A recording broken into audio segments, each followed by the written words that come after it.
Jay-Z gets robotic with pizza. The Sims go to Shake Shack. And do first-party apps improve the customer experience? That's all ahead on this week's Monday Minute.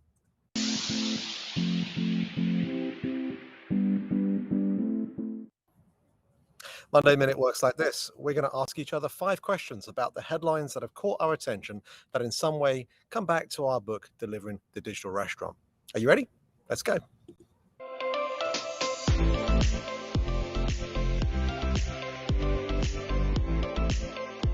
Carl, the first question is for you this week. There is an interesting pizza company that has received funding from Jay-Z's Marcy Venture Partners, and it reminds me a little bit of Zoom, which did not end well. So tell us what's different about this one and whether or not it's exciting. We framed this up with talking about Jay-Z, and of course, I guess that's why we're wearing the shades today, Meredith. So we're looking extra cool. $16.5 million worth of funding from Jay-Z's Marcy Venture Partners Fund, and there's 3 SpaceX engineers behind this particular initiative. You're right in the sense of saying maybe this is relatively similar to what we saw with Zoom. There are plenty of folks out there doing things around pizza and automation. This particular company is actually saying they do 420 pizzas per hour, takes 5 minutes prep time, only 1 employee, and of course they're cooking the pizza as it's on the road. So in that sense, it kind of improves the overall ability for you to deliver pizza in a faster fashion. It's going to launch at the USC campus this fall. I don't know, for me, I think it's going to be interesting to see whether this falls along the same kind of lines as what happened at Zoom. I think there's the challenge of knowing exactly where you need to be able to deliver it. Again, if it takes 5 minutes to deliver a pizza, how many orders are you going to get in a particular hour? Is it more like a food truck business where you just want to choose a location where you know there's a lot of traffic? True, but these stellar pizza guys literally have sent things to space. So I feel like pizza is probably a layup compared to that. I don't know. We'll see. Okay, second question. Presto had an IPO. So a bit of exciting news for the folks that are certainly putting their momentum behind voice technology right now. But tell us, what are your thoughts around this?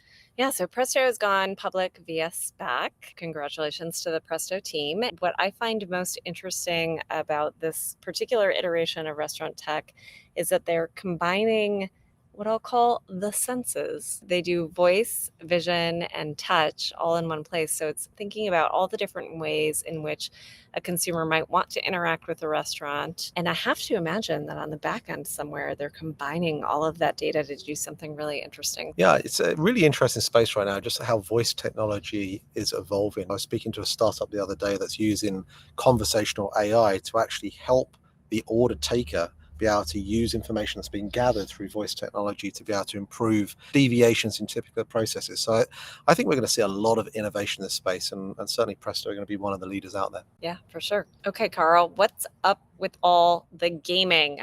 I feel like every fast food restaurant ever is inside of some game. And I guess I'm wondering, are consumers actually ordering on these platforms? Will they order on these platforms? Or is it just about brand awareness? And these gaming platforms are the TV of yesteryear. Yeah, well, you're talking about Shake Shack, aren't you? You're talking about Shake Shack. And I've got to ask you, have you ever played the game The Sims? It's where you control a bunch of people, you create their lives, and basically you monitor them through their lives, and they go to each other. It's kind of fun. You'd enjoy it. I should check it out. The Sims really got big through the pandemic, where people got back into gaming, of course. And Shake Shack have teamed up with a company that's basically recreated the Shake Shack store to really minutiae levels of detail. They allow people to be able to send their sim characters into the Shake Shack to order the food for their sims, to be able to see everything on the menu, everything in terms of the ingredients that go into the menu, all to the details of even like the plants that they have in the store. So I guess it's a brand awareness campaign of sorts. I really think that's a big part of it. We often are talking about Web 3.0. We're often saying when you're in these digital environments, can you potentially see yourself then also being able to order not just food for your sim, but perhaps for yourself as well? And I think we'll see that type of thing evolve in time. For now, I think what Shake Shack are doing is recognizing they want to reach out to the Gen Zs out there that are playing these types of games in a online environment, and are using it as an opportunity to say, hey, check us out. When you look at the Shake Shack business, I think it was ranked 19 on QSR's top 25 fastest growing chains. It's got about 240 locations across the US. It's opening another 45, 50 this year. So it's clearly going places.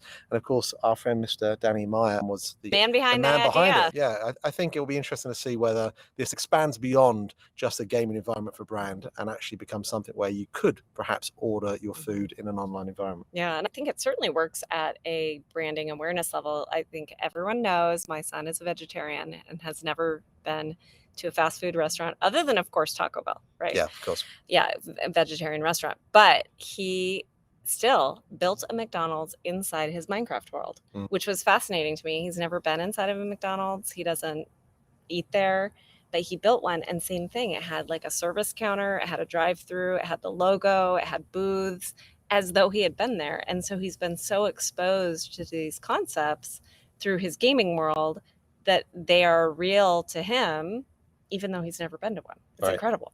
Yeah, I think it's going to be fascinating just to see how that kind of develops in time. All right, Meredith, we've been a bit light so far on data this week. I feel we need to bring some data into the discussion. Oh, sure thing. You've come to the right place. Yes, I know you were at Restaurant Spaces. I'm sure you've got some good little nuggets of Restaurant Spaces up in Santa Barbara.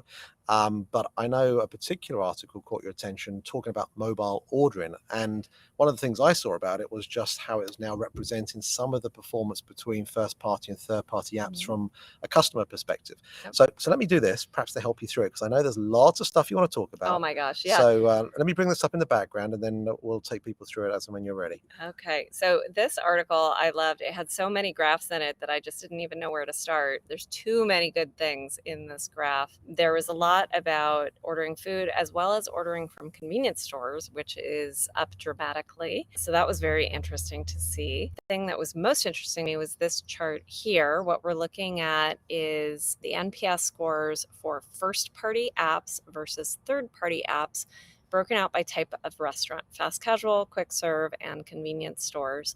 And in every single case, the NPS, or Net Promoter Score, was higher for the first party app, meaning that the consumers that were surveyed at least indicated a preference for ordering through the first party apps, which I think we've seen prior studies that say consumers understand that it's better for restaurants and they like the first party apps and they self-report that they would use them and things like that. But here they're actually saying that they like the experience better on the first party apps, which I think is very, very interesting. They also measured something called CSAT, which is just another way of measuring the same thing, showed the same type of response. Then they asked consumers, what's most important to you as you're getting delivery? And Carl, I know you're going to be really surprised to hear this. It was accuracy, temperature, and speed. Wow, what a surprise. I mean, the same things they care about when they're eating in a restaurant or getting drive-through. But those continue to be the three things that matter most in getting right and getting consumers to be happy and coming back. And then there were a bunch of what I'll call survey questions that cross-tabulated those two results and said that first party is perceived to be better on those three dimensions: accuracy, speed, and temperature. And of course, that explains the overall higher satisfaction levels on first party. So I thought that was absolutely fantastic. Thing that we didn't get to, I think, in what you're showing was, why do people actually order on their phone? And of course, people say it's convenient. I like to eat at home.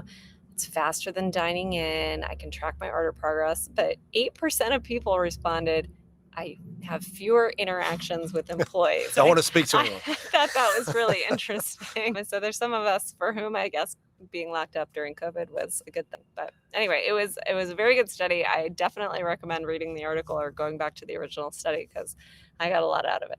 All right, Carl. So GrubHub, more partnership news. Now partnering with GoPuff. Tell us about that one. GrubHub have been in the news again because they have announced a partnership with GoPuff. GoPuff, of course, are disrupting the C-store space, as we know, with these micro-fulfillment centers, helping C-store type items get to people within 20 minutes or maybe less. And certainly early part of this year, they'll open up locations, I believe, of one a day, which, you know, from a development standpoint, you must be super impressed with. I'm very impressed. Now, they're only starting this relationship with GrubHub in New York, LA, and Boston, but I think what's interesting about it is, again, we're seeing Grubhub respond to DoorDash with the Dash Cart. We've seen the Corner Shop with Uber. And in time, really, now we're seeing Grubhub saying we need to be in this place as well. How do I see this perhaps differentiating itself? Well, we know that GoPuff have been trying to play a little bit in the food space. So in that sense, you could say, well, if you have to avoid having more than one point of pickup, that actually could be advantageous for Grubhub. But I don't know. Part of me thinks that maybe GoPuff would have really liked to have got into working with Uber than perhaps Grubhub, because we know the market share for Grubhub has dropped. But it's another signal, I think, that Just Eat Takeaway that acquired Grubhub is saying that we need partnerships to be able to arrest the decline we've seen in our market share. And with Amazon and with GoPuff, they're certainly making a good go of it. Absolutely. All right. Well, look, that's it for a Monday Minute this week. As ever, we'd love to get your comments about the articles that we're sharing. Obviously, take a look at our newsletter on LinkedIn called The Digital Restaurant, where we cover some other articles that perhaps didn't make it to the Monday Minute this week. Please give us your comments about what you like, what you don't like, any things that you think we should cover in a future edition. But until next time, thanks for listening. The Monday Minute is available for you to follow and subscribe wherever you listen to your podcast. Watch us on YouTube and follow us on all our social media Learn.Delivery channels. Thanks for listening.